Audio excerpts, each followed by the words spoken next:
17번째 시간입니다. 교회야 세상과 함께 춤추지 말고 세상과 함께 울지도 말라. 누가복음 7장 31절에서 35절까지 말씀입니다.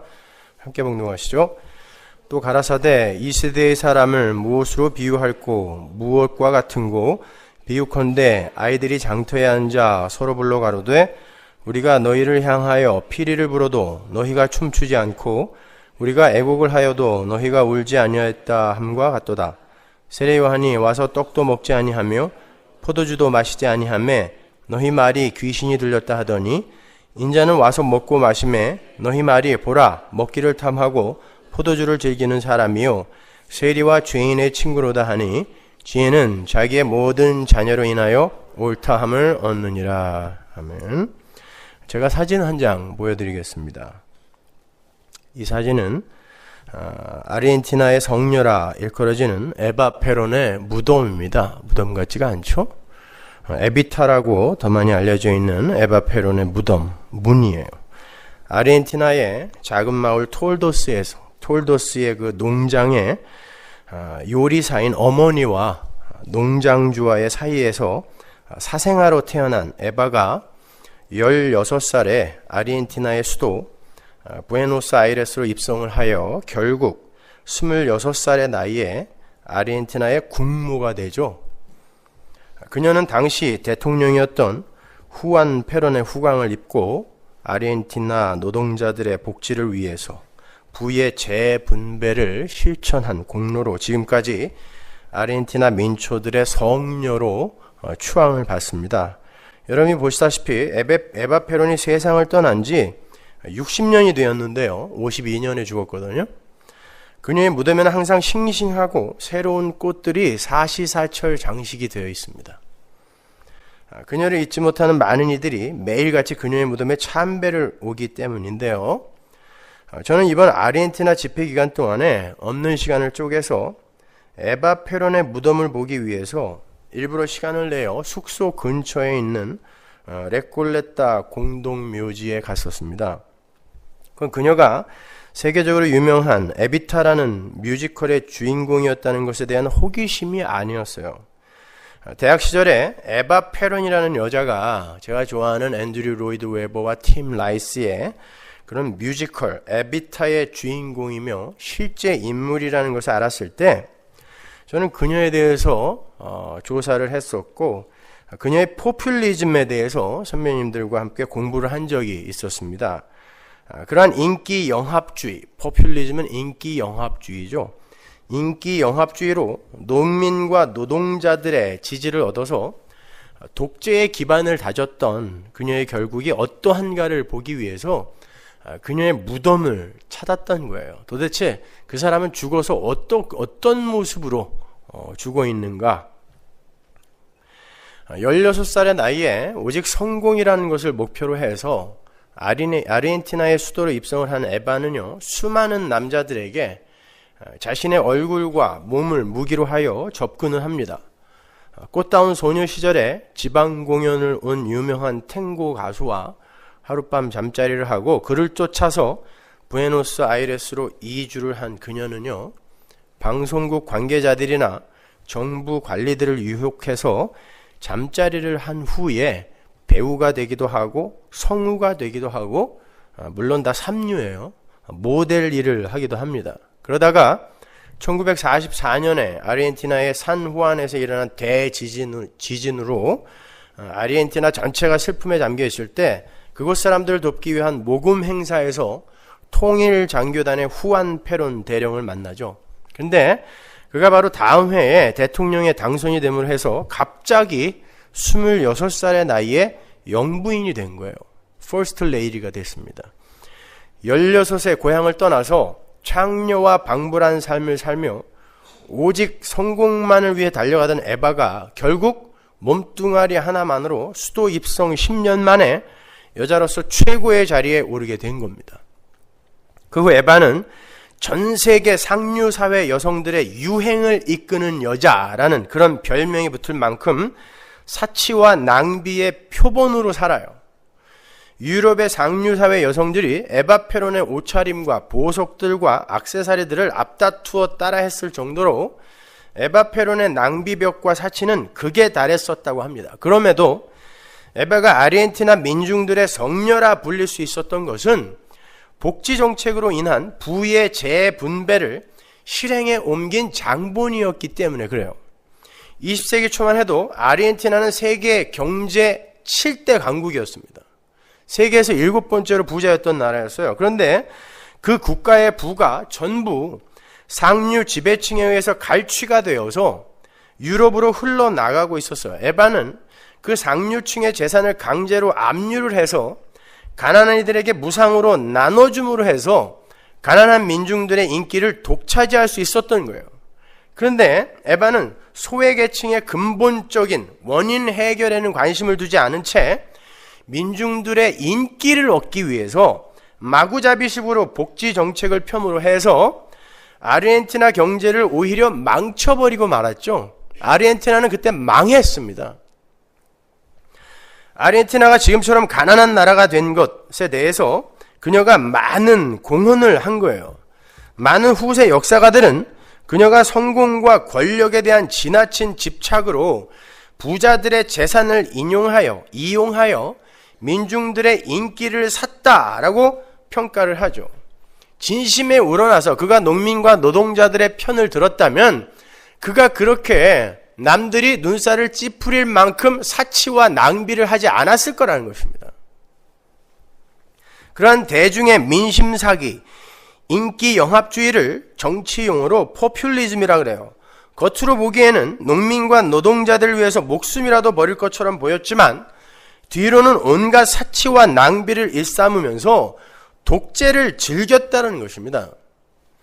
어찌되었든 그렇게 출세를 위해 몸을 파는 것도 마다하지 않고 성공만을 위해서 달렸던 그녀가 33세 나이에 자궁암으로 세상을 떠납니다.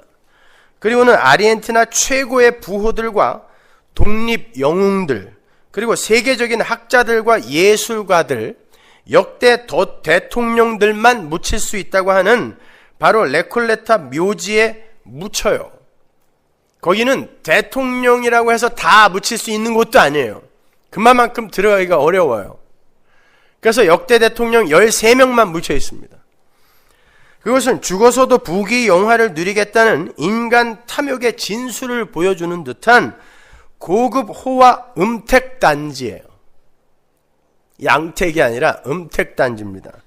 그녀의 묘지에 쓰인 대리석이나 관 등의 모든 재료는 전부 다 이탈리아와 프랑스에서 공수해온 것들이에요. 성공과 번영을 위해서 모든 것을 올인하여 달렸던 한 여인, 오직 성공과 부를 위해 몸을 팔고 자신의 권력을 유지하기 위해 남의 재산을 강제로 빼앗아 유권자의 대다수를 차지하고 있었던 노동자들의 환심과 인기를 샀던 그녀가 최고의 자재로 만들어진 무덤에 묻혀 있어요. 레콜레타 묘지의 특징은 밖에서 안이 다 들여다 보인다는 것입니다. 매장을 하지 않고 관을 그냥 하나하나 쌓아놔요. 그게 다 보여요, 밖에서.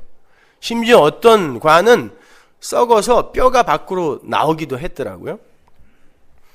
그 속에 관과 부장품들을 전부 한눈에 볼 수 있어요. 한 시대를 풍미했던 그 에바페론이 바로 눈앞에 보여요. 게다가 에바페론은 미이라로 만들어져서 그의 시체에는 33 생전의 모습이 거의 그대로 남아있다 그래요. 제가 그녀의 관을 물끄러미 들여다보면서 참 많은 생각을 했습니다. 생전에 화려했던 모습을 그대로 간직하고 있고 최고급 관에 누워서 최고급 대리석으로 꾸며진 1제곱미터에 3천만 원이에요. 그러니까 무덤 하나가 얼마나 비싼지 돈 낸다고 다 들어갈 수 있는 것도 아니에요.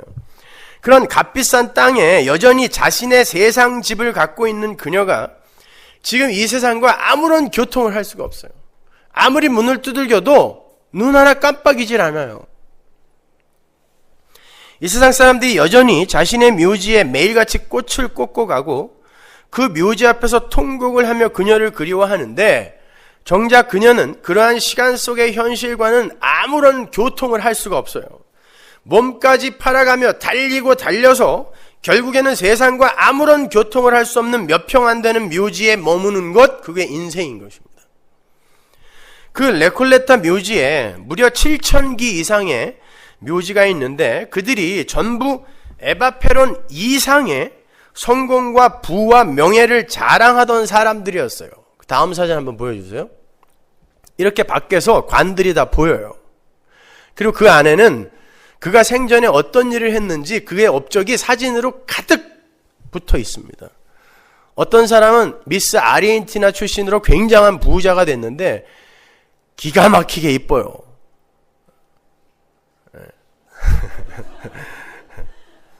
아주 자살을 하는군요. 그냥.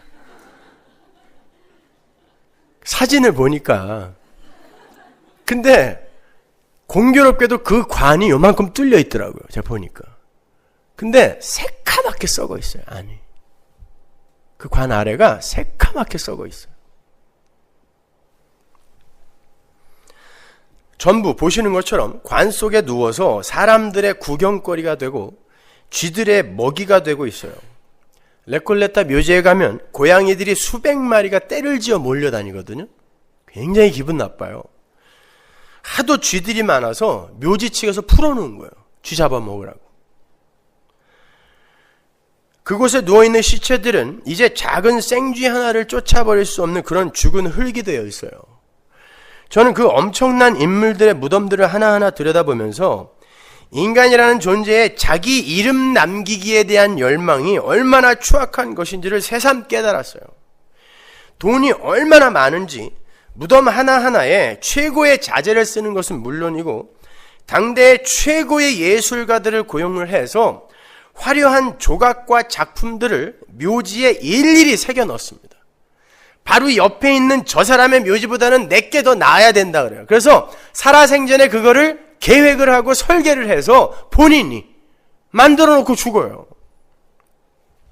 진시황의 묘나 이집트 파라오들의 무덤을 응축하여 보여주는 것 같았어요. 그들의 무덤이 왜 그렇게 다 커요? 죽어서도 이름 남기고 싶어서 그래요. 다음 사진 보여주세요.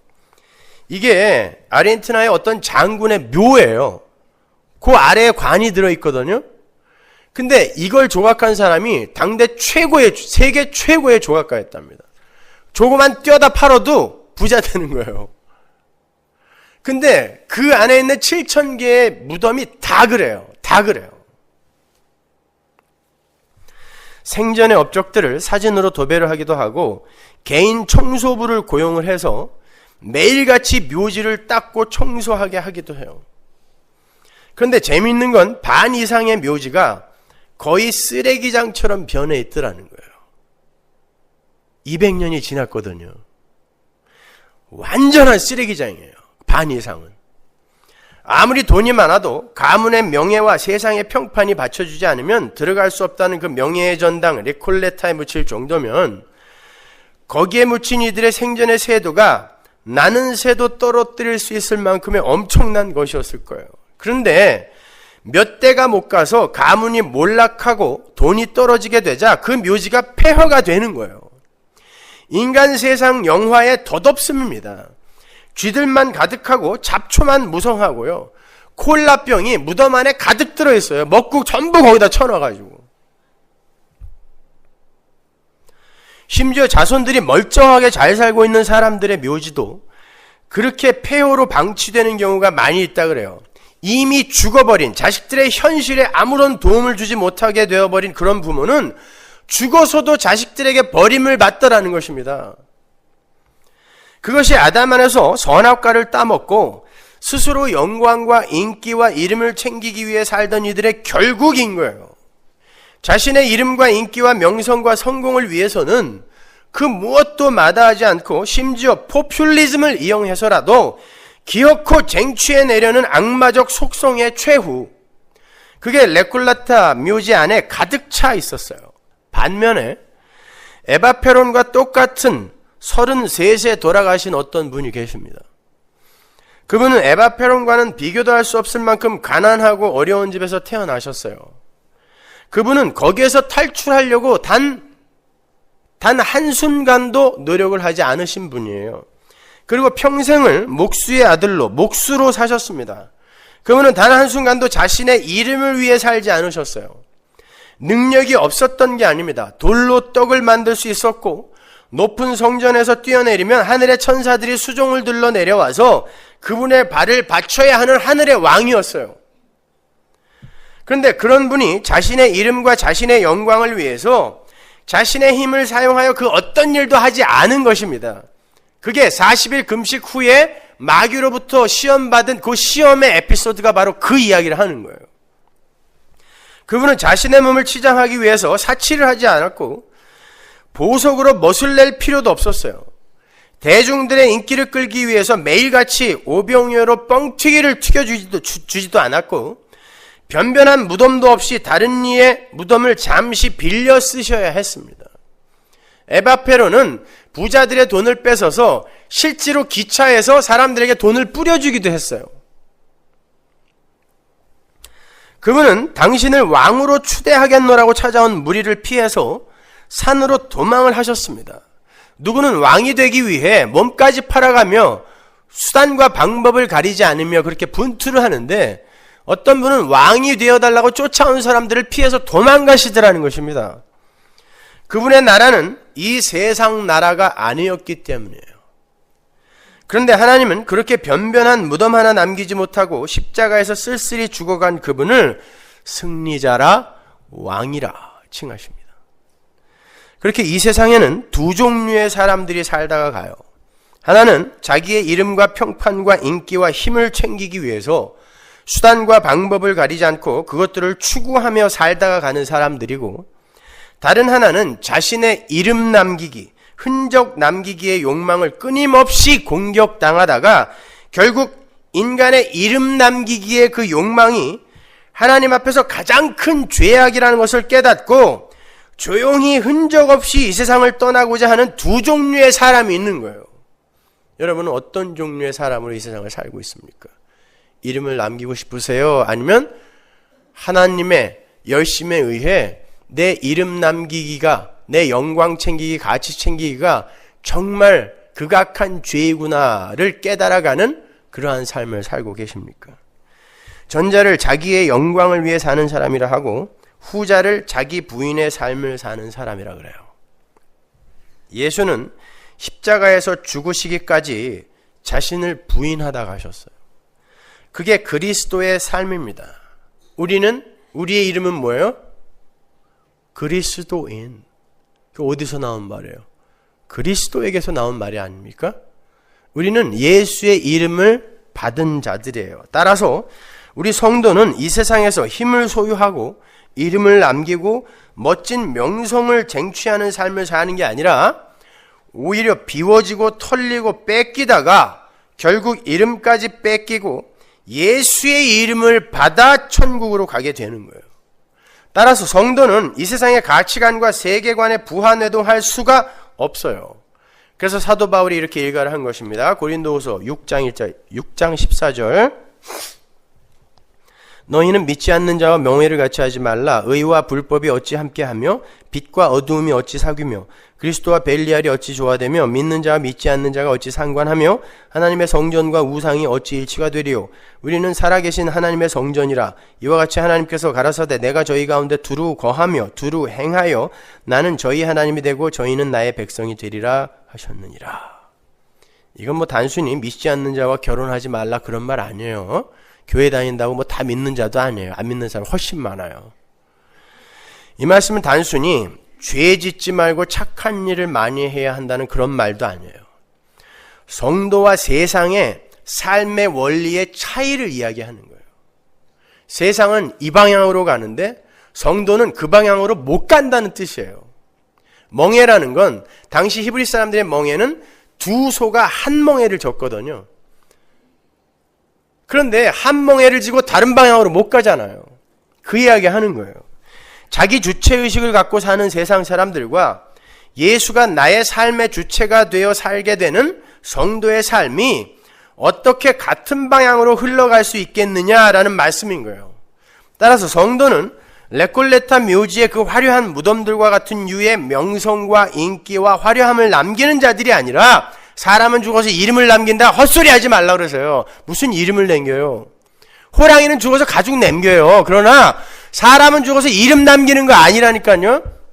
이름 없음으로 죽어야 되는 거예요.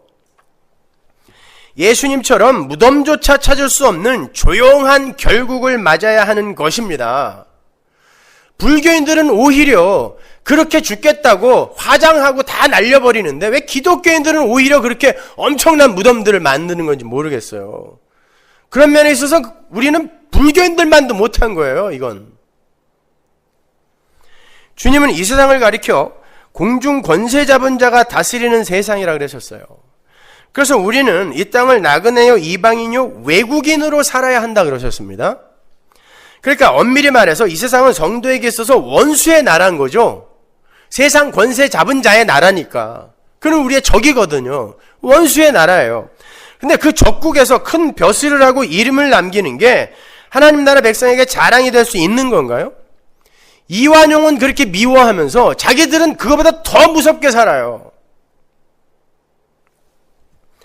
적국에서 이름을 남기는 건 역적입니다. 그렇게 적국에서 이름을 남기겠다고 하는 자들은 이미 적국으로 국적을 옮기겠다고 마음을 먹은 반역자들인 거예요. 따라서 하나님은 성도의 삶 속에 들어오셔서 바로 그 단단한 마음, 그 굳은 마음을 제하여 버리고 부드러운 마음으로 바꿔주시는 거예요. 그게 자아 해체 작업이며 자기 부인의 삶이며 신앙생활인 거예요.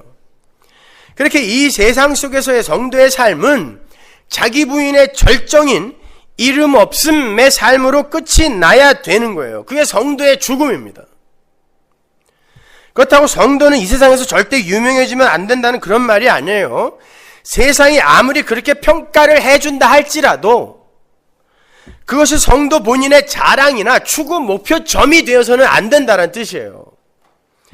그가 바로 이름 없이 죽는 자인 것입니다. 화려한 무덤 남기지 않고 죽는 거예요. 이름 남기지 않고 무덤 남기지 않고 죽는 자가 승리자라니까요. 오늘 본문이 바로 그 이야기 하는 거예요. 예수님께서 제자들에게 장터 아이들의 놀이를 들어서 비유를 하나 말씀해 주십니다. 장터 아이들이 피리를 불면서 혼인잔치 놀이를 하는데 어떤 아이가 그 피리 장단에 맞춰 춤을 추질 않아요. 그래서 아이들이 애곡을 하며 장례식 놀이로 놀이를 바꾸었는데 따라 울지도 않아요. 이 비유는 예수님이 이 땅에 오셔서 아무리 복음을 전하고 선행을 가르쳐도 세상이 따라하지 않았다라는 것을 질책하는 내용이 아닙니다. 세상은 하나님의 은혜를 입기 전에는 절대 예수님의 말씀을 알아들을 수도 없고 그 말씀을 쫓아 살 수도 없어요. 그걸 아시는 예수님이 제자들에게 그런 이야기를 하실 리가 없잖아요.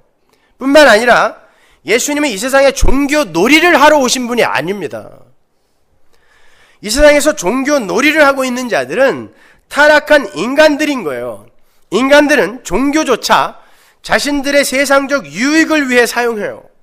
자신들의 이름과 인기와 평판과 힘을 얻기 위해서 포퓰리즘 정도가 아니라 자신들이 섬긴다고 하는 신까지도 이용해 먹는 게 인간인 거예요.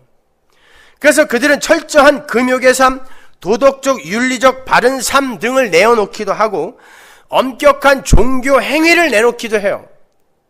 그게 예수님 당시 유대인들의 삶이었어요. 아니 오늘날까지도 유대인들은 그렇게 살아요. 그렇게 열심을 부려서 세계 경제를 다 짊어졌어요. 야, 세상의 힘이 진짜 힘이야. 이게 유대주의거든요. 그래서 다윗 왕국의 회복을 꿈꾸던 그들이 진짜 세계 경제를 다 붙들어 버렸어요. 과연 그러하니라. 그렇게 될 거라니까요. 그러나 그들은요, 오늘날 어떻게 이야기하는 줄 아세요? 이스라엘에 예수님이 와서 자기 유대교가 버린 쓰레기인 예수가 와서 우리들에게 죽임을 당하고 이방인들의 신이 된 것처럼 오늘날 기독교인들이 이스라엘에 와서 전도를 하면 다 죽여버리겠다 그래요. 지금도. 이스라엘에 사는 메시아닉 주, 유대인이면서 크리스찬이 된 사람들은요, 하루하루 자동차를 탈 때마다 밑바닥을 보고 타야 된대요. 지금도. 유대인들이 예수를 그렇게 미워합니다. 근데 그렇게 해서 테러를 당해도 정부에서 조사를 하지 않는데요. 과연 그러하니라. 그렇게 됐어요.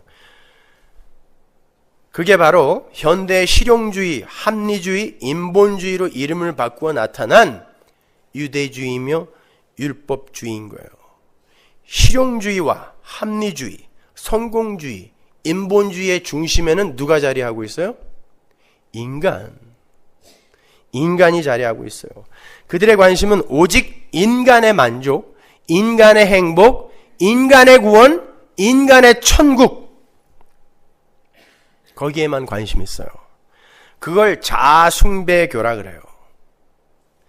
다른 신을 섬긴다고 너스레들을 떨지만 결국 그들의 신은 자기 배예요. 심지어 무신론자, 불가지론자들도 그들도 모르게 섬기는 신이 있는데 그게 자기 자신입니다. 이 세상 모든 인간은 자기 자신을 신으로 삼아 살아요. 한 사람도 빠짐없이.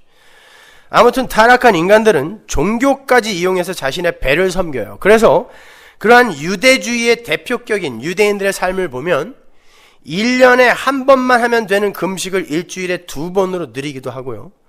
정결 예식 때만 행하면 되는 씻는 행위를 밥 먹을 때도 하고, 장터에 다녀와서도 씻고, 외출을 하고 돌아와서도 반드시 몸을 씻어서 정결함을 유지하겠다는 기특한 행위들을 하곤 하는 거예요.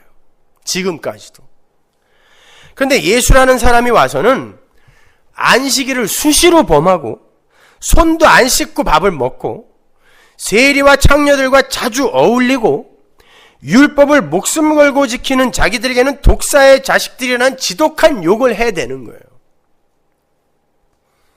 자신들이 종교 행위를 하면서, 종교 놀이를 하면서 애곡을 하는데 금식도 하고 그냥 어디 갔다 오기만 하면 씻으면서 하나님 앞에서 정결해야지 애곡을 하고 있는데 이 양반은 세리와 창녀들과 맨날 먹고 마시기만 하는 거예요. 우리의 피리에 장단을 맞춰 춤을 안 춰주는 것입니다. 우리의 애곡 소리에 맞춰서 같이 그 장례식 놀이에 참여를 안 하는 거예요. 그게 오늘 본문 34절이에요. 인자는 와서 먹고 마심에 너희 말이 보라, 먹기를 탐하고 포도주를 즐기는 사람이요 세리와 죄인의 친구로다 하니. 이게 유대인들이 예수님을 향해 평가하는 거예요. 뿐만 아니라 인간을 삶의 중심에 올려놓고 사는 이 세상의 아담의 군상들은요, 진화론에 근거한 역사 낙관론에 빠져서 살고 있어요. 여러분에게는 혹시 그런 면이 없는지 한번 잘 생각해 보세요. 역사 낙관론. 역사는 우리가 원하는 대로 좋게, 화려하게, 행복하게, 풍요롭게 흘러갈 거야. 결국 그리스도의 푸른 계절은 이 땅에서 오고야 말 거야. 이게 역사 낙관론이에요. 마치 유대인들이 엉터리 선민 사상에 빠져서 자신들의 결국은 반드시 화려한 다윗 왕국의 회복으로 끝이 날 것이라고 믿었던 것과 똑같은 거예요. 그런데 세례 요한이라는 자가 와서는 그들이 살고 있는 예루살렘에서 나가서 그건 안 된단 말이에요. 거기서 나오라는 거예요. 그래서 광야로 나간 거예요. 세례 요한이. 나가서 연신 회개하라를 외치고 있어요. 나오라는 거예요. 돌아서라는 거예요. 너희들 절대 잔치 못 치른다는 것입니다. 약대 털옷을 입고 메뚜기와 석청만 먹어요. 자신들은 역사 낙관론과 선민사상으로 하나님과의 혼인잔치를 준비하고 있어요. 벌써 우리는 선민이니까. 근데 그 비릿소리에 응하지 않는 단 한 사람이 있는데 세례 요한인 거예요. 나와라! 그러는 거예요. 회개해라! 그걸 본문 33절에 이렇게 이야기하죠. 세례 요한이 와서 떡도 먹지 아니하며 포도주도 마시지 아니하며 너희 말이 귀신이 들렸다 하더니.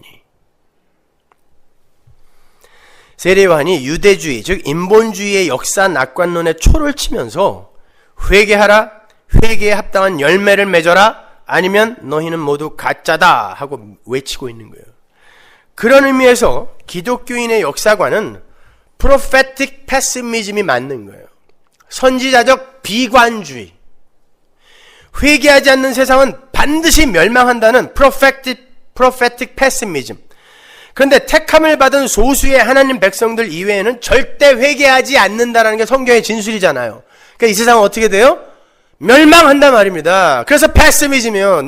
낙관주의가 아니란 말입니다. 비관론인 거예요. 그래서 우리 성도는 비관적 시선으로 역사를 바라볼 수밖에 없는 거예요. 따라서 성도는 끝내 회개하지 않고 멸망할 이 세상을 바라보면서 나도 저 속에서 이름을 남기고 싶다, 유명해지고 싶다, 힘을 갖고 싶다 라며 세상의 놀이에 참여하는 자가 아니라 그 세상을 바라보면서 세상아, 지금은 너희들이 이 세상 속에서 큰 자됨을 꿈꾸며 아주 잘 살고 있는 것 같지만 진짜 큰 자는 믿음으로 예수를 보고 예수와 함께 동행하며 예수의 은혜만을 의지하는 사람이란다. 그러니 회개하고 예수를 믿어라 하고 세상에 초를 치는 사람이어야 하는 거예요. 왜 예수님이 세례 요한이 여자에게서 난 자 중에 가장 큰 자라 그랬어요? 다른 선지자들은 예수님이 올 거야 하고 이렇게 가리키기만 했는데 그 세례 요한은 예수님을 가까이서 봤단 말입니다. 이가 그이다. 그러니까 큰 자라는 건 예수님을 얼마나 가까이에서 보는가로 판단이 되는 거지, 이 세상에서 얼마나 훌륭한 사람이 되었는가로 판단되어지는 게 아니에요. 그런데 천국에서는 세례 요한이 가장 작은 자다 그래요. 왜? 교회는 그 안에 예수를 모시고 살기 때문에. 그래서 우리가 천국에서 큰 자인 거예요. 그렇다고 세례 요한이 교회가 아니란 뜻이 아니라 교회의 위대함, 그 엄청남, 그게 무엇인지를 설명해 주는 거예요. 그래서 천국에서는 세례 요한이 가장 작은 자라고 이야기하는 거예요. 그게 세상이 피리를 불어도 함께 춤을 추지 않고 애곡을 하여도 함께 울지 않는 자의 삶인 거예요. 성도는 율법을 지켜서 천국 가는 것도 아니고요, 기특한 종교 행위를 통하여 천국 가는 것도 아닙니다. 그 모든 게 다 인본주의며 율법주의인 거고 유대주의인 것이며 그 모든 걸 총칭하여 땅의 것이라고 하는 거예요. 땅의 것. 그것을 바울이 빌립보서에서 이렇게 요약을 해줍니다. 3장 17절. 내가 여러 번 너희에게 말하였거니와 이제도 눈물을 흘리며 말하노니. 눈물을 흘리며 말하노니. 이 설교자의 심정을 좀 이해하셔야 돼요, 여러분. 눈물을 흘리며 가슴치며 말하노니 여러 사람들이 그리스도 십자가의 원수로 행하느니라. 율법을 지키겠다고, 이런 뜻이에요. 그게 원수예요, 원수. 저희의 마침은 멸망이요, 저희의 신은 배요. 자기 배란 말이에요. 그의 영광은 저희의 부끄러움에 있고 땅의 일을 생각하는 자라. 이게 땅의 일이라니까요. 오직 우리의 시민권은 하늘에 있는지라 거기로서 구원하는 자 곧 예수 그리스도를 기다리는. 그러니까 우리의 이름과 우리의 자신의 영광과 인기와 힘과 평판을 위해 행하는 모든 일은 자신의 배를 신으로 삼아 사는 자아숭배의 삶이고, 그것은 전부 그리스도 십자가의 원수로 사는 것이고 그들이 지옥에서 멸망당할 사람이라는 거예요. 성도는 오직 예수님의 은혜 앞에 납작 엎드려서 하나님의 은혜와 긍휼이 아니면 저는 존재조차 불가능한 자입니다 라는 고백을 해야 하는 자라는 거예요. 골로새서는 그것을 이렇게 표현하죠. 3장 2절. 위의 것을 생각하고 땅의 것을 생각하지 마라. 예수의 은혜를 생각하고 땅에서의 너희의 율법 지킴, 너희 인본주의적인 사고 생각하지 말라는 거예요. 이는 너희가 죽었고, 동그라미 치세요. 죽었고예요. 죽었고 너희 생명이 그리스도와 함께 하나님 안에 감추었음이니라. 우리는 예수 안에서 죽은 자예요. 이 세상 안에서, 이 세상에 대하여 죽었단 말입니다. 마치 레콜레타 그 공동묘지의 수많은 시체들처럼 이제 더 이상 세상과 교통을 할 수 없는 자들이에요. 이 세상에 전쟁이 일어나도 시체들은 아무런 반응을 할 수 없고, 한국이 월드컵 4강에 들어가도 시체들은 전혀 기뻐할 수가 없어요. 그러한 하늘의 시체들에게는 그들이 처한 환경이나 그들이 성취한 성공이나 승리, 소유의 다소가 전혀 문제가 되지 않아야 해요. 그들에게는 세상이 요구하는 율법의 행함도 무용한 것이 되고요, 야 누군 되게 착하더라, 누군 되게 악하더라, 이것도 무용하다 말입니다. 시체니까 다른 이들의 공격에도 반응하지 못해요. 시체이기 때문에, 죽었기 때문에, 땅의 것을 생각지 않는 자들은 그렇게 산단 말입니다. 세상에 대해 죽은 시체들에게는 그러한 세상의 놀이의 재미가 전혀 재미있지가 않단 말입니다. 세상의 놀이가 전혀 재미있지 않아요. 죽었기 때문에. 가난해도 괜찮고 못생겨도 괜찮아요. 시체는 자기 몸에 명품을 두르는 것도 시시해지고 자기들은 살았다고 빡빡 우기는 이 좀비들의 세상에서 죄와 허물로 하나님은 죽었대는데 살았대 자기들은. 그러니까 좀비지 뭐예요. 죽었는데 산 자. 이 좀비들의 세상에서 인기 있는 사람이 되고 싶은 마음도 없어야 돼요. 애들 만화 영화에 보면은 해골 바가지들이 나와서 별거 다 하는 그런 만화 영화 있죠. 그거 보면서 여러분 그 해골 바가지들이 부러우세요?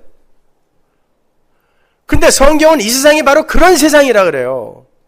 근데 그 좀비들 사이에서 인기 있는 사람이 되고 싶대요. 이름을 남기고 싶대요. 부자 되고 싶다는 거죠. 죽은 자들이 행하는 모든 건 추하게 여겨져야 돼요. 그게 세상의 피리 소리에 춤을 추지 않고 세상의 애곡에 따라 울지 않는 하늘의 사람들의 삶인 거예요. 오히려 하늘의 백성들은 세상의 환호 속에서 외로움을 느끼기도 하고 세상의 애곡 속에서 환희를 챙길 수 있는 그야말로 이방인들인 거예요. 변태들인 거죠. 근데 그게 쉽지 않죠, 그죠? 우리는 세상의 힘 앞에서 수시로 넘어집니다. 세상의 힘을 가진 사람이 너무나 부럽고 아무리 아니라고 우겨도 내 자식이 졸업식에서 상이라도 받으면 어깨가 우쭐해지기도 해요. 우리 막내가 그저께 졸업했는데 앉아서 출창 박수만 치더만요. 저는 참 자랑스러웠어요. 너무 이뻐 죽겠어요. 어쩌면 이렇게 열심히 박수를 쳐줘요. 친구들이 상 받는데. 그래서 예수님이 철장을 들고 백마를 타고 우리의 인생 속으로 출격을 하시는 거예요. 예수님은 말씀을 검과 언약의 철장으로 우리 안에서 꿈틀대는 옛사람의 기대와 희망을 시간 속에서 하나하나 죽여가세요. 프랑스의 철학자 들레즈는요, 우리 인간 속에 수많은 애벌레 자아가 있다는 이야기를 했어요. 애벌레라는 개념이 담고 있는 내용은 미숙함, 다 자라지 않음, 그리고 다수죠. 많으니까. 인간 안에는 수많은 다수의 자아가 애벌레처럼 미숙하게 꿈틀대고 있다가 그게 의식의 표면에 닿게 되면 그것이 자아로 표출이 되게 되고 그것이 그 순간 그 인간의 주체가 된다는 거예요. 그러니까 인간의 자아라는 건 수시로 변개하는 고정되지 않은 미숙한 것이란 말입니다. 여러분 생각해 보세요. 여러분이 어떤 사실, 팩트에 직면했을 때에 그것에 대한 반응이 줄곧 한 가지로 안 나오죠. 한 가지 사건에 대해서 어떤 때에는 호의적인 반응을 나타내기도 하고 어떤 때에는 불쾌한 반응을 나타내기도 하잖아요. 그렇게 인간은 어떤 동일한 사건을 직면하면서도 그 팩트, 사실을 매 순간 다르게 주관화하여 인식을 할 정도로 인간의 자아라는 건 미성숙하고 완전하지가 않아요. 들레즈는 그걸 애벌레 자아라고 이야기한 거예요. 인간은 그렇게 진짜 자신의 자아가 뭔지 스스로도 알지 못하는 그런 존재입니다. 여러분은 여러분 자신에 대해서 정말 잘 아세요? 너무 모르죠? 살면 살수록 내가 누군지 너무 모르겠어, 저는요. 그래서 인간은 그 수많은 애벌레 자아들을 크고 질긴 막으로 둘러싸버려요. 인간들이 합의해 놓은 어떤 가치라는 크고 질긴 막으로 감싸버려요. 그 막을 방어기제라 불러도 괜찮아요.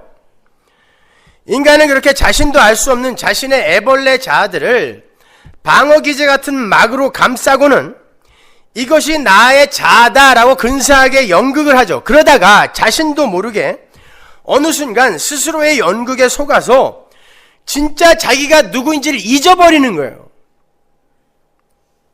많은 선행과 착한 일과 종교적인 열심을 내어놓으면서 이게 바로 나다라고 하면 세상이 다 속아요. 세상에 의해서 그의 자아를 둘러싸고 있는 막이 그 사람의 자아로 평가를 받고요. 그 자신에게도 그게 자아가 된단 말입니다. 그런데 하나님은 속지 않으세요. 하나님은 말씀의 검으로 그 인간의 수많은 애벌레 자아를 감싸고 있는 방어 기제로서의 막을 찢어 발겨요. 그래서 말씀이 검인 것입니다. 골수와 관절과 혼을 쪼개버린단 말입니다. 그리고는 그 꿈틀거리는 애벌레 자아들을 의식의 표면으로 끌어내신단 말이에요. 그래서 성도는 예수를 믿으면 오라 나는 공고한 몸이로다 라는 고백을 수없이 하게 되는 거예요. 계속 찢어 발기거든요. 그전에는 몰랐어요. 그 막으로 근사하게 싸고 있었거든. 누가복음 2장에 보면 신문이 예수님의 탄생을 축복하면서 이런 말을 하죠. 35절을 보세요. 또 칼이 예수님이에요. 내 마음을 찌르듯 하리라. 이는 여러 사람의 마음의 생각을 드러내려 폭로시키려 함이라. 예수님이 그거 하러 오셨다는 거예요. 예수님은 칼이 되셔서 여러 사람의 마음의 생각을 드러내시러 오신 분이라는 것입니다. 따라서 여러분은 설교를 들으시면서 말씀을 들으시면서 타락한 아담으로부터 물려받은 자신 속에 애벌레 자아를 둘러싸고 있던 자기 방어 기제의 그 가면이 찢기는 고통을 당하셔야 돼요. 우리는 말씀을 통하여 우리 안에 미성숙하고 더럽고 조변 섞게 하며 탐욕에 가득 찬 자기밖에 모르는 진짜 자신을 폭로당해야 되는 거예요. 그리고 그 더러운 자아로는 그 어떤 노력과 열심을 내어놓는다 할지라도 절대 하나님과 화해할 수 없다는 것도 처절하게 경험하셔야 되는 거예요. 그리고는 그 무능력과 불가능함 속으로 뚫고 들어오셔서 자기 배라는 신을 향해 꿈틀거리며 살고 있는 우리의 옛자아를 조금씩 죽여가시는, 쉬운 말로 자기 부인의 자리로 이끄시는 주님의 은혜를 경험하며 살아가는 거예요. 그러다가 그 수많은 애벌레 자아를 완전히 다 뺏기고 하나님의 백성이라는 새로운 자아로 탈바꿈을 하게 되는 게 신앙생활이란 말입니다. 그러니까 성도는 달란트와 문화의 비유에 나오는 종들처럼 주인을 위해서 자신의 것을 계속 뺏기고 또 뺏기다가 주인의 말을 듣느라고 자기를 위해서는 한순간도 못 살잖아요. 그 종들이 장사하느라고 뺏기는 거거든요. 그건 주인을 위해 뺏기고 뺏기다가 주인 오니까 다 뺏기는 거예요. 그게 신앙생활이에요. 근데 그걸 다 뺏겨야 돼요. 이 세상에서 내 이름 뺏겨야 돼요. 내 영광, 내 가치 뺏겨야 돼요. 그래야 하늘의 영광이 나에게 채워지고 그리스도인이라는 예수의 이름이 나에게 붙여지게 되는 것입니다. 절대 성도는 이름을 위해 호화로운 무덤자리 마련을 위해서 이 땅을 사는 게 아니란 말입니다. 저는 그 레콜레타 무덤에 같이 묻혀 있는 사람들이 참 불쌍하다라는 생각이 들었어요. 결국 평생을 달려서 얻은 게 고작 이런 무덤이냐? 아무도 알아주지 않는 무덤. 저 아무도 몰라요, 거기 있는 사람. 근데 그 사람들은 이렇게 남기면 누가 알아줄 줄 알고 지금 그렇게 남긴 건데 다 쓰레기장 됐다니까요. 인간의 명성이라는 게 그런 거예요. 인간의 이 세상에서의 부라는 게 그런 것입니다. 그래서 오늘의 비유에 등장하는 세상의 피리 소리에 춤을 추지 않았던 그 세례 요한이 회개의 세례를 요구하는 장면에서 도끼 이야기를 하는 거예요. 누가복음 3장 3절 보세요. 요한이 요단강 부근 근처에 와서 각처에 와서 죄사함을 얻게 하는 회개의 세례를 전파하니 7절. 요한이 세례 받으러 나오는 무리에게 이르되 독사의 자식들아 누가 너희를 가르쳐 장차 올 진노를 피하라 하더냐. 그러므로 회개에 합당한 열매를 맺고 속으로 아브라함이 우리 조상이라 말하지 말라. 내가 너희에게 이르노니 하나님이 능히 이 돌들로도 아브라함의 자손이 되게 하시리라. 이미 도끼가 나무 뿌리에 놓였으니 좋은 열매 맺지 아니하는 나무마다 찍혀 불에 던지우리라. 세례요한이 율법과 유전에 의해 하루에도 12번씩 물로 씻고 있는 유대인들에게 죄사함을 얻게 하는 회개의 세례, 물 세례를 전파했어요. 그건 율법과 유전에 의한 그들의 씻음이 전혀 무가치하다고 부정해버리는 거거든요. 자신들의 열심과 노력으로 열심히 씻고 있는 그들에게 다른 물과 다른 씻음을 제시하고 있는 거예요, 지금. 다시 씻어! 그러는 거예요. 다시 씻어. 그런데 이상한 건 세례를 받겠다고 나오는 사람들을 반갑게 맞이하여 세례를 준 게 아니라 독사의 자식들아, 누가 너희를 가르쳐 장차 올 진노를 피하라 하느냐라고 야단을 쳐요. 오래는 거예요, 말래는 거예요. 세례를 받으라고 해서 나왔는데 욕만 실컷 얻어먹는 거예요. 왜 그랬을까요? 유대인들의 유대주의는 인간의 노력과 열심을 근거로 행복과 구원과 상급에 도달하겠다는 인본주의예요. 그러한 자들이 세례를 받으러 나왔어요. 어떤 의미로 나왔을까요? 내가 했던 수많은 종교 행위에다가 요거 하나 더 보태자는 거예요. 세례가 뭔지를 모르고 그것 또한 종교 행위로 알고 나온 거예요. 회개의 세례란 나의 모든 가능성을 다 내려놓고 오직 예수 그리스도의 은혜만이 나를 구원할 수 있는 유일한 길이라는 걸 인정하는 거예요. 그러나 유대주의자들은 그 세례마저 자신들의 열심의 도구로 사용하고자 했단 말입니다. 그게 자신을 우상 삼아 살고 있는 모든 아담 군상들의 본성인 거예요. 세례 요한은 바로 그걸 지적하는 거예요.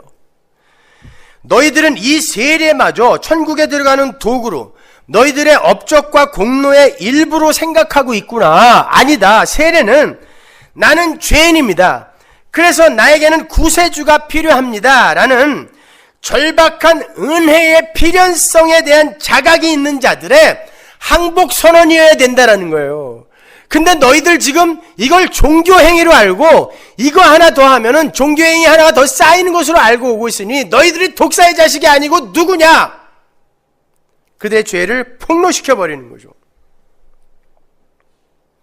하나님의 세례는 바로 너희들의 그 유대주의를 부수실 것이다. 찍어버릴 것이다를 지금 선언하는 거예요. 그래서 도끼가 너희 뿌리에 놓여있다 이야기하는 거예요. 착한 일 많이 안 하면 찍어버릴 거야 이 얘기 아니란 말입니다.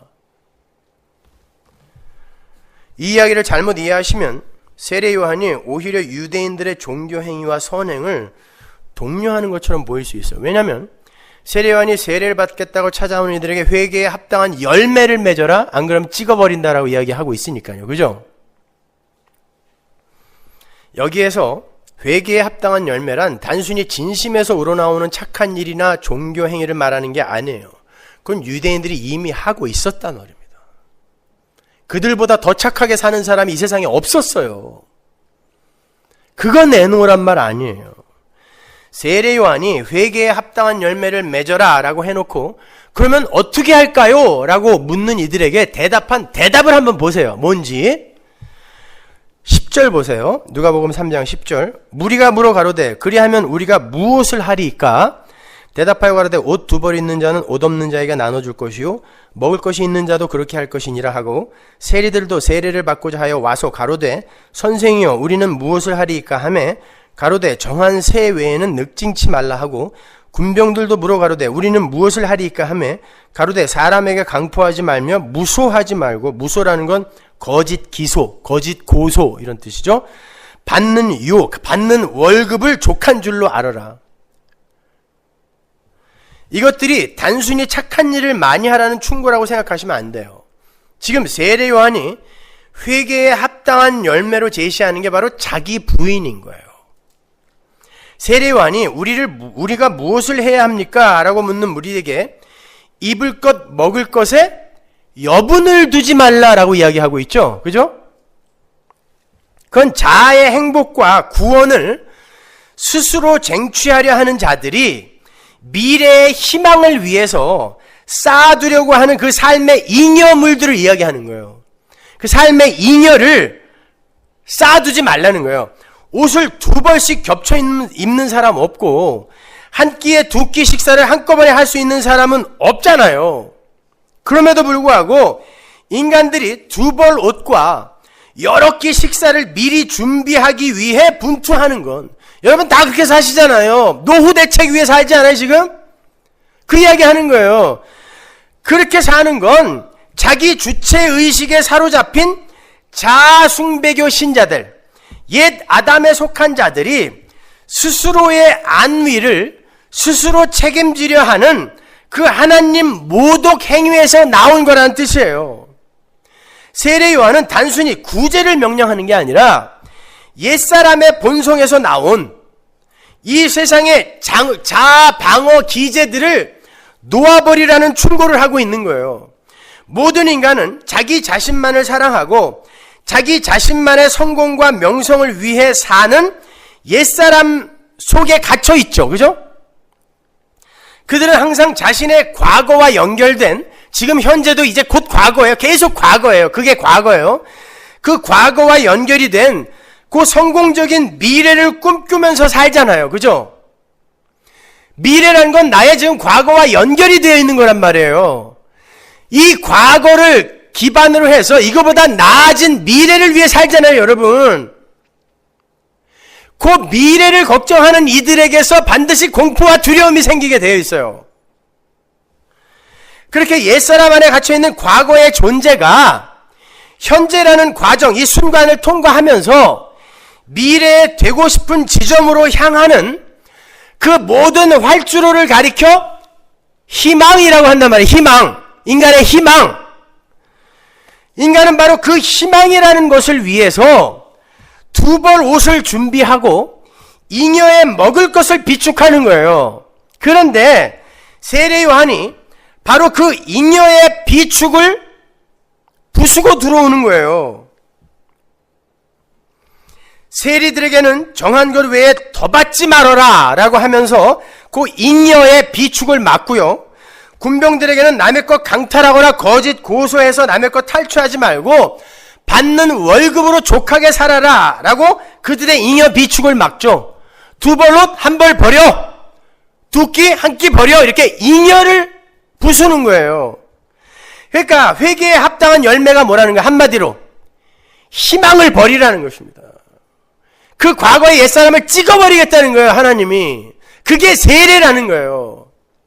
이 세상에 대해서 죽여버리겠다는 것입니다. 희망을 죽여버리겠다는 거예요. 옛사람 죽여버리겠다는 거예요. 그들의 뿌리, 유대주의 뿌리에 도끼를 대서 찍어버리는 게 세례라는 것입니다. 그게 구원인 거예요. 그들만이 희망이라는 것에서 벗어나서 세상이 피리 불어도 춤 안 추고 세상이 울어도 함께 애곡 안 한단 말입니다. 근데 이 과거와 이 희망, 옛사람, 이걸 버리지 못하는 한 세상이 피리 불면 같이 피리 불고 춤추고 세상에 애곡하면 같이 우는 거예요.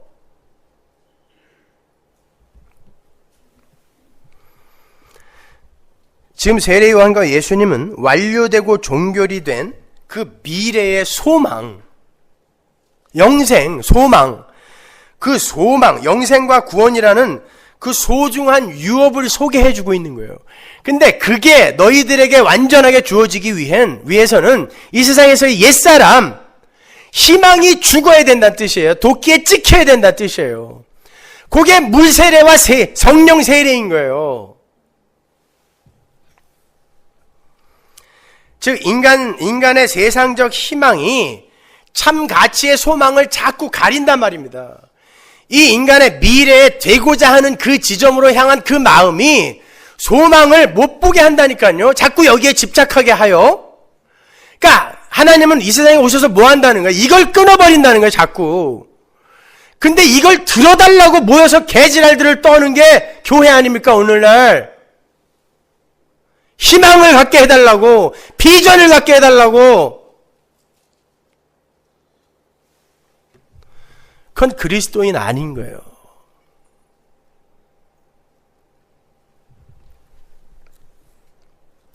인간이 자신의 타락한 옛사람에서 비롯된 세상적 희망을 쫓아 살게 되면 결국 죽음으로, 멸망으로 생을 마치게 돼요. 조금 아까 읽었잖아요. 그들의 마침은 멸망이다 그랬잖아요. 따라서 하나님은 당신의 택한 백성들의 삶에 침투하셔서 그 희망을 부수셔야 돼요. 왜?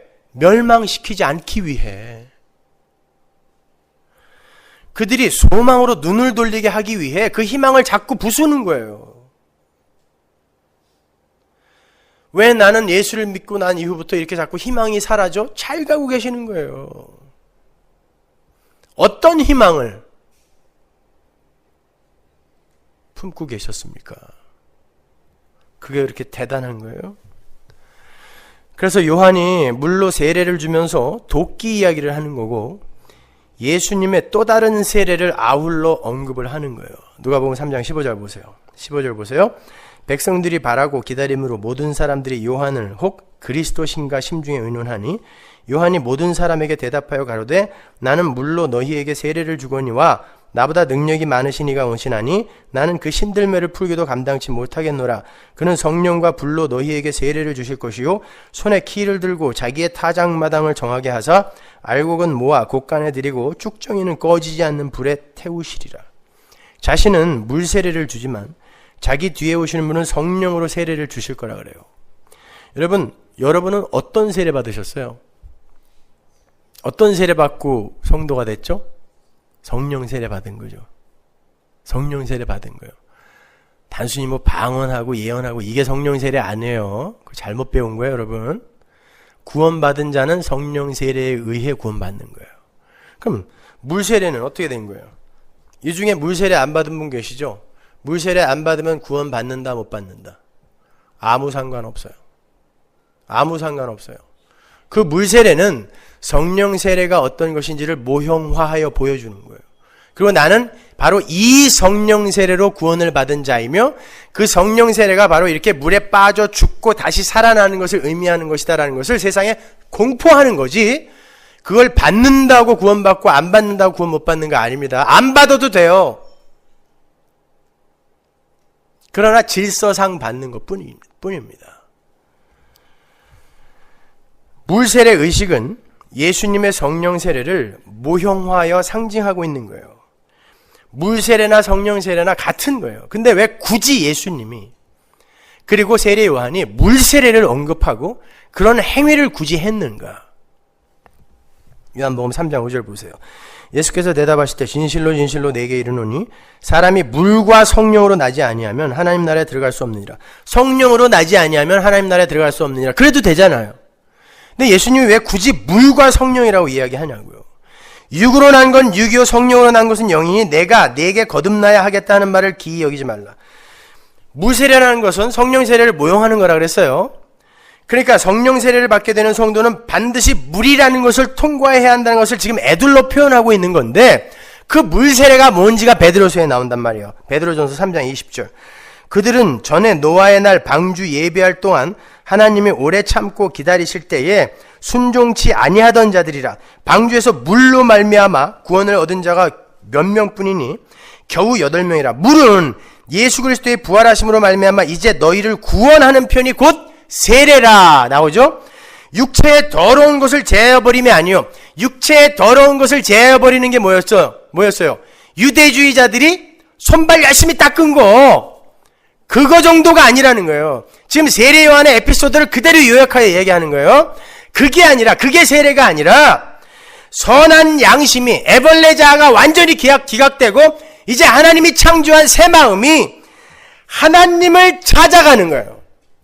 이 세상에 다른 것에 수없이 많은 세상의 힘들에 두었던 그 마음이 그것들에게서 거두어들여지고 하나님으로만 향하여 가게 되는 그것이 바로 물세례, 성령세례라는 거예요. 그게 구원이라는 거예요. 따라서 여러분이 이 세상에서 지금 성령세례를 받은 자로서 무엇을 통과해야 되냐면 그 물세례, 나의 옛 자아, 그리고 나의 탐심, 욕심, 세상 힘을 향한 추구, 이런 것들이 물에 계속 빠져 죽는 과정을 통과해야 되는 거예요. 그게 물과 성령으로 세례받는 거예요. 그 물 세례 앞에서 세례 요한이 도끼로 찍겠다라고 이야기하는 것입니다. 너희들의 과거와 거기로부터 격발된 미래를 향한 희망을 내가 찍어버리겠다는 거예요, 하나님이. 그게 구원이라는 것입니다. 그래서 여러분의 삶에 하나님의 도끼가 수시로 날아오는 거예요. 우리들의 잉여, 그게 폭격당하는 거예요.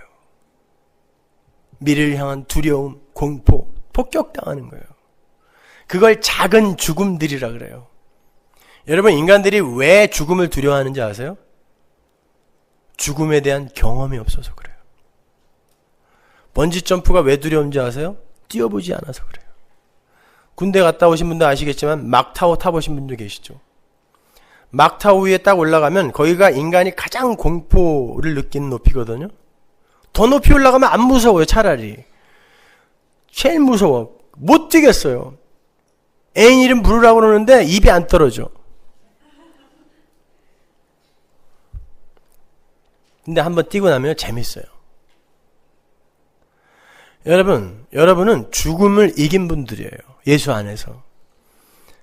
그래서 그 죽음을 완전한 그 죽음을 이기기 위해서는 이 세상에서 작은 죽음들을 계속 경험하셔야 돼요. 그리고는 그 사망이 확 덮쳤을 때, 사망아, 문 열어라. 나 하나님한테 이제 갈 거야. 문 열어. 그렇게 갈 수 있는 거예요. 무서워서 똥 싸고 오줌 싸고 덜덜덜 떠는 게 아니라 계속해서 나는 작은 죽음들을 경험했기 때문에, 막타워를 계속 타봤기 때문에 수천 피트 상공에서 낙하산을 아무 때나 탈 수 있는 거예요. 그게 성도의 삶인 것입니다.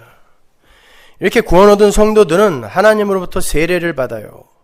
근데 그 세례는 나는 죄인입니다 라는 자각에서 시작이 되어서 나는 불가능한 죄인이므로 저주의 물에 빠져 죽어야 마땅합니다 라는 고백으로 이어지고, 그럼에도 불구하고 나 대신에 우리 예수님께서 요나의 이야기 속에서 나타나신 것처럼 당신 자신이 저주의 물에 빠져 죽으심으로 말미암아 정작 죽어야 할 내가 살아났습니다.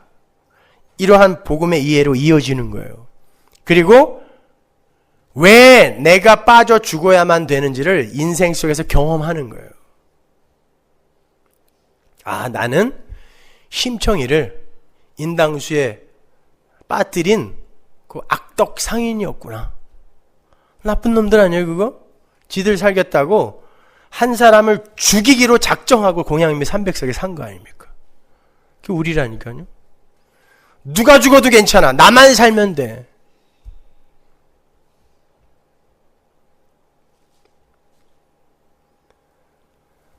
고 옛 자아, 애벌레 자아들을 하나님으로부터 공격당하여 폭로당하고 그게 죽어가는 과정을 겪는 걸 신앙생활이라고 하는 거예요. 너무 유치하게 빌어서 뭐 얻어내는 것, 이게 그냥 신앙생활인 줄 알아요. 천만의 말씀입니다, 여러분.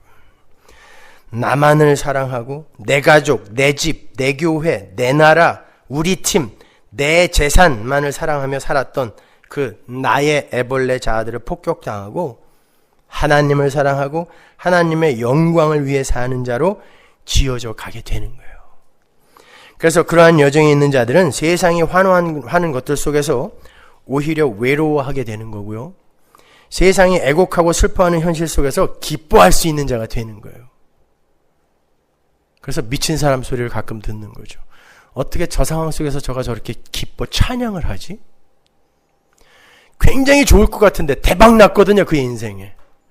근데 별로 그것으로 기뻐하지 않고 이것으로 내가 자고하지 않게 해서서 있다고 기도를 하고 있어. 미친 거 아니야 저거? 이렇게 되는 거예요. 세상의 피리에 춤추지 않는 거예요. 세상의 애곡에 함께 울지 않는 것입니다. 세상이 온통 월드컵 경기의 승리로 환호하고 있는데 저렇게 내 편, 네 편을 가리면서 편싸움 하는 게 그렇게 재밌나? 어떤 분들이 전화해가지고 금요일 날인가요? 서문화교회는 오늘 몇 시에 응원 모임으로 모이냐고 전화하셨더라고요. 난 무슨 소린가, 뭘 응원해요? 그랬더니 축구요. 축구를 교회에 모여서 응원해? 한참 동안 못 알아들었어요. 그랬더니 LA에 있는 교회 많은 교회들이 교회에 모여서 함께 대형 스크린으로 축구를 보며 응원을 했다 그러더라고요. 그냥 웃고 말았죠, 뭐. 집에서 하세요.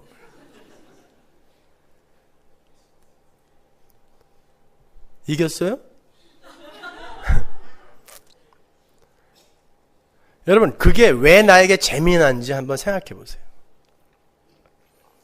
양쪽에 편을 갈라서 내 편을 하나씩 선택하고, 그것도 뭐 대단한 것도 아니에요. 동그란 공 하나 갖고 그거를 상대편 골대에 그냥 갖다 넣는 건데 그걸 그렇게 재밌어 해요. 그 안에 내가 들어가 있어서 그래요. 그게 마귀적 본성입니다. 인간들의 마귀적 본성. 이겨야 된다는 거예요. 내가 이겨야 된다는 거예요. 나는 레콜레타 묘지에 반드시 묻혀야 된다는 거예요. 죽어서라도.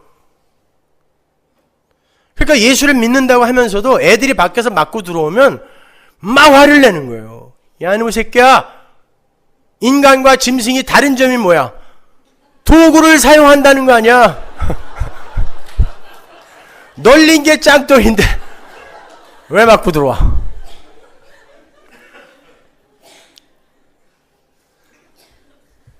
표현을 그렇게 해서 그렇지 자식들한테 그렇게 가르치고 있지 않으세요? 이겨! 무조건 이겨. 수단과 방법을 가리지 말고 이겨.